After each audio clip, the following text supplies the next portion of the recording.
Among the four monstrous pirate emperors, Marshal D. Teach, also known as Blackbeard, stands as the strongest because of his insane range of abilities and powers. With skill to rival Shanks, destructive ability greater than Kaido, and intellect far surpassing that of Big Mom, Blackbeard is certainly a step above the rest.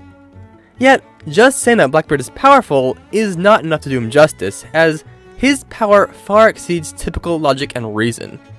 So, grab a flashlight, or more like an entire sun, as we dive into the infinite darkness of calculating the destructive power of the pirate emperor Blackbeard.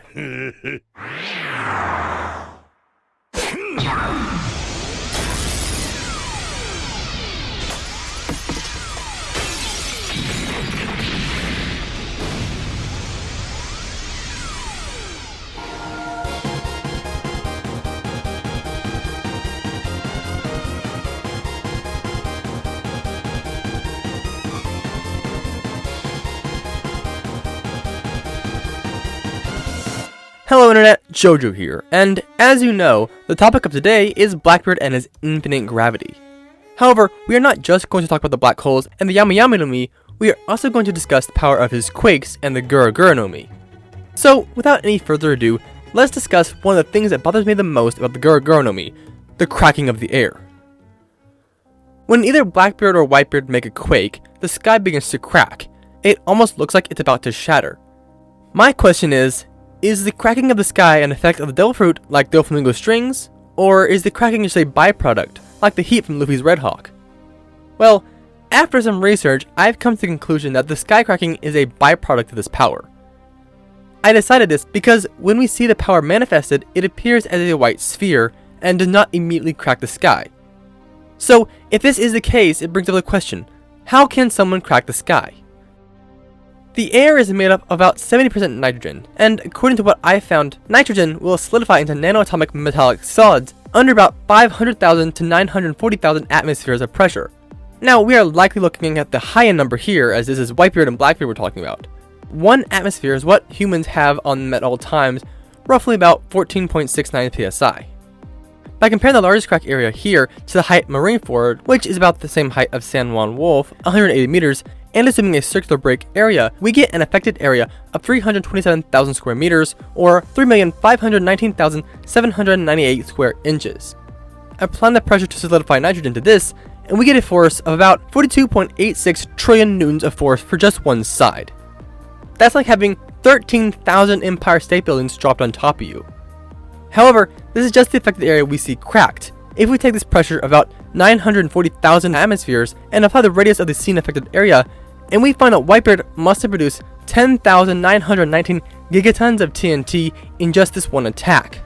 This is much more powerful than any nuclear bomb, but is actually not that impressive when you compare it to other feats that other characters have done.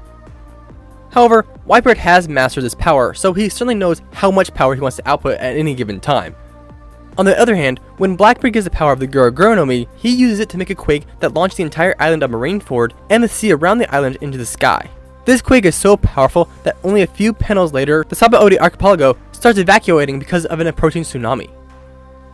While you can get tsunamis from a magnitude 7.6 quake, we know that it has to be a minimum of a 9 or 10 as it hits all the requirements.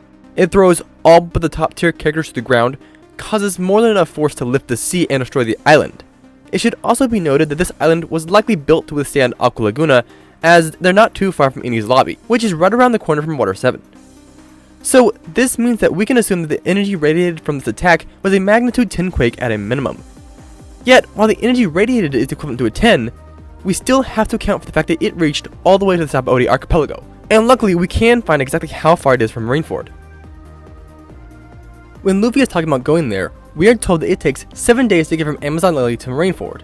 Typically, a sailing ship moves at about 120 miles per day, meaning that they would cover about 1,351.85 kilometers. So comparing the distance between the two islands, and using that to find the distance between Marineford and Sabaody, we discover that they are about 186.25 kilometers apart. So, using this formula, we find this quake must have had a total energy equivalent to a magnitude 14.4327 quake. This would be a quake more powerful than any single catastrophic event in recorded human history. It would be worth 67,225 teratons of TNT. This is easily enough to kill everyone on the planet by just its shockwave alone.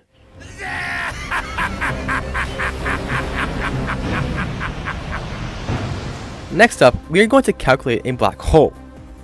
This is a black hole that I have mentioned before. However, what I said when I mentioned it was incorrect. In this video, I mentioned how Blackbeard's Korozu would generate an equivalent force to being crushed by the planet Neptune 3 times. That's wrong.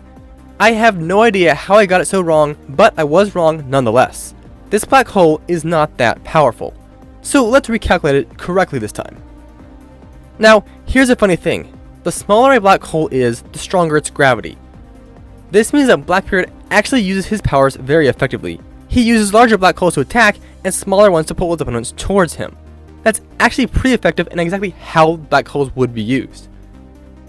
Comparing this black hole to Ace's boot, and it comes to a radius of about 227 centimeters.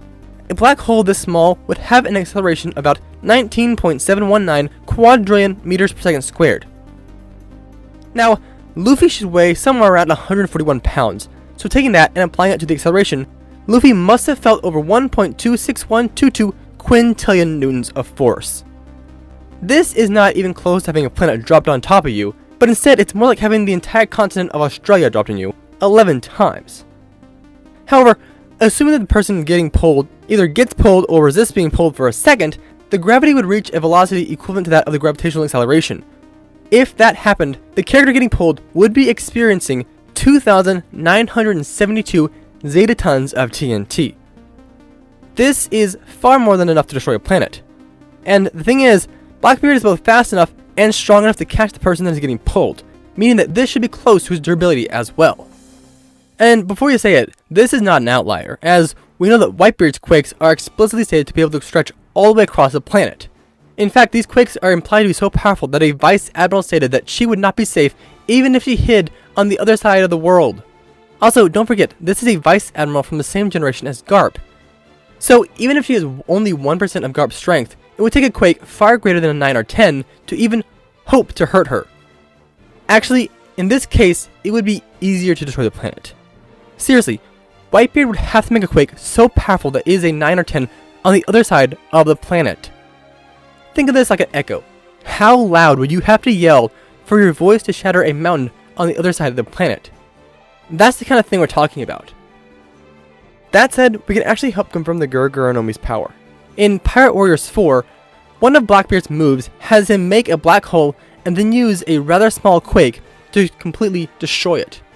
Unfortunately, Blackbeard is not a great ruler in this image, as his coat makes it hard for us to measure where he's standing. However, we can compare these tiles to Katakuri and then back to the black hole. Doing that, this black hole comes in to weigh about 3.52155 octillion kilograms, or 589 times heavier than the Earth. A black hole this big would require about 3.165 Fo to make. I bet you can see where this is going. For Blackbeard to destroy this black hole with a quake, this quake must have generated the same 3.165 Fo, or 3.165 times the energy of a supernova. This is actually a rather small feat, as both Blackbeard and Whitebeard have made quakes in black holes with an effect area larger than this. Blackbeard's greatest black hole covered an entire section of an island. This island is called Banero Island and is well known for having large banana-shaped rocks. Now, we don't get a whole lot of information about this, so instead, we're going to have to compare it to a real application that also has a connection to islands, bananas, and rocks. Through my research, I only found one place that really fit that description very well. The place I found was Banana Rock Beach. This is a 200-meter long strip of beach in Thailand. Now, this does seem to be much smaller than the actual island is, so this is going to be a minimum. Comparing the island to the black hole, and we find that at a minimum, this hole was 26.89 meters in radius and a maximum of 119.66 meters in radius. The smaller option yields a weight that is about 3,031 times Earth's weight, and would have a gravity of about 1.6711 quadrillion meters per second squared. For Blackbeard to make this hole, he must have produced 16.272 Fo, and as the Gurgurunomi is implied to be on par with this, and the fact that we have seen him destroy a smaller hole before, we can conclude that Blackbeard can strike with 16 Fo as well. The larger hole, which is more likely, would have a weight 13,490 times Earth's, a gravity of 375.5 trillion meters per second, and would require 72.11 bow to create or destroy. Now that's a lot of damage! You know, after all this, I kinda get why he would want the Yami Yami no Mi, despite the fact that it causes him to absorb pain to an incredible degree. Also, it should be noted that just because Blackbeard absorbs pain does not mean he has low durability. He just has low pain tolerance. Not to mention, Blackbeard's actually incredibly smart. I know it doesn't seem like it, but according to Oda, if he was in the real world, Blackbeard would be an archaeologist. That is the same job that Robin has. Even more than that, he killed Thatch before he had Adultfruit and planned the entirety of the Summit War. However, you know the scariest thing? Blackbeard was skilled enough to give Shanks, now an Emperor, that scar. Yet, not one time has he used his claw or hockey in the current series. What's so scary is that we have never actually seen Blackbeard go all out. And I can't wait until Luffy fights him, because when they do actually fight, this will be the same thing as Luffy fighting 3 Emperors.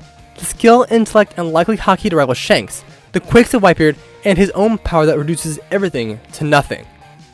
The final war arc is going to be a legendarily great time. That said, guys, thanks for watching. See you next time. Remember to stay spectacular. JoJo, out. この世界の未来は決まったぜははははそうここから先は俺の時代だ